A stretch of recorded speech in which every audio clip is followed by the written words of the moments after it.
3 মিলিয়নের বেশি অ্যাকাউন্টস নিয়ে চার্লস শোয়াবের মতো কোম্পানিও নিজেদেরকে চূড়ান্ত রূপে ব্যস্ত করে তুলেছে অনলাইনে। বর্তমান সময়ে তারাই সবচেয়ে বড় অনলাইন স্টক ব্রোকার সাইট, যাদের 3 মিলিয়নের বেশি অ্যাকাউন্টস রয়েছে এবং প্রতিদিনই হাজার হাজার অ্যাকাউন্টস যোগ হচ্ছে। প্রতিষ্ঠানটি দৈনিক 2,36,000 ট্রেড নিয়ন্ত্রণ করে এবং তাদের 80% কার্যক্রম সম্পাদন হয়ে থাকে অনলাইনের মাধ্যমে। ইন্টারনেটকে নিজেদের কাজে ব্যবহার করার ফলে চার্লস শোয়াবের কার্যক্রম পরিপূর্ণভাবে গতিশীলতার দিকে এগিয়ে গিয়েছিল। তারা পূর্বের চেয়েও আরও বেশি ট্রেড নিয়ন্ত্রণ করতে সক্ষম হয়েছিল। প্রশ্ন হচ্ছে, নিজেদের ব্যবসাকে ইন্টারনেটে ছড়িয়ে দেওয়ার লক্ষ্যে তারা কি নাম ব্যবহার করেছিল? ঠিক কোন নামের দ্বারা নিজেদেরকে জায়গা করে দিয়েছিল অনলাইনে?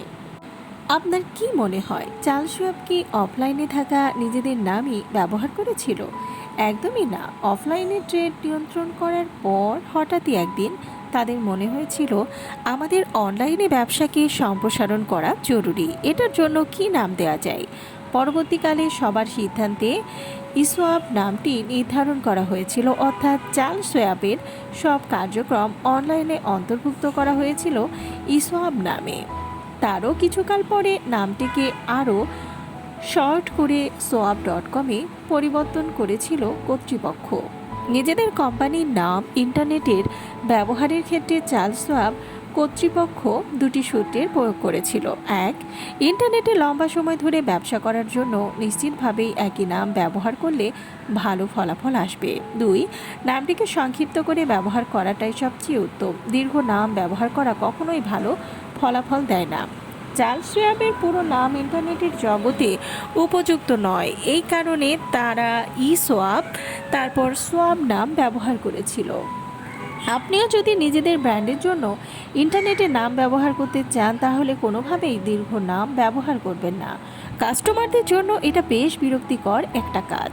তারা যখন কিবোর্ডে কোনো নাম টাইপ করতে প্রস্তুত হয়, তখন স্বাভাবিকভাবে সংক্ষিপ্ত নামই পছন্দ করে। সম্প্রতি মেরিল লিঞ্চ ইন্টারনেটে নিজেদের ব্যবসা সম্প্রসারণ করার জন্য সব উদ্যোগ হাতে নিয়েছিল।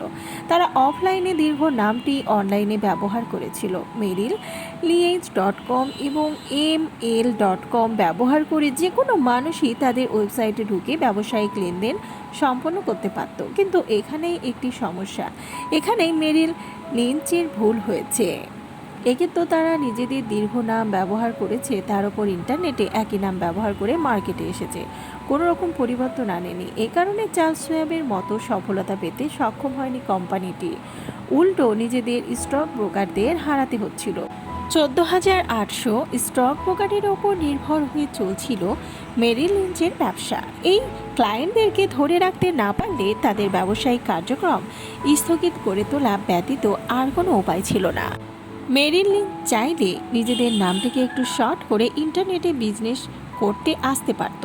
এটা হতে পারত একটি ইনফরমেটিভ জায়গা, যেখানে কাস্টমাররা এসে ব্যবসা করতে সক্ষম হবে, কিন্তু নিজেদের ব্যবসাকে পরিচালনা করার মিডিয়াম হিসেবে নয়, বরং মেরিল লিঞ্চ ইন্টারনেটকে ব্যবহার করেছিল বিজনেস সম্প্রসারণের জায়গা হিসেবে।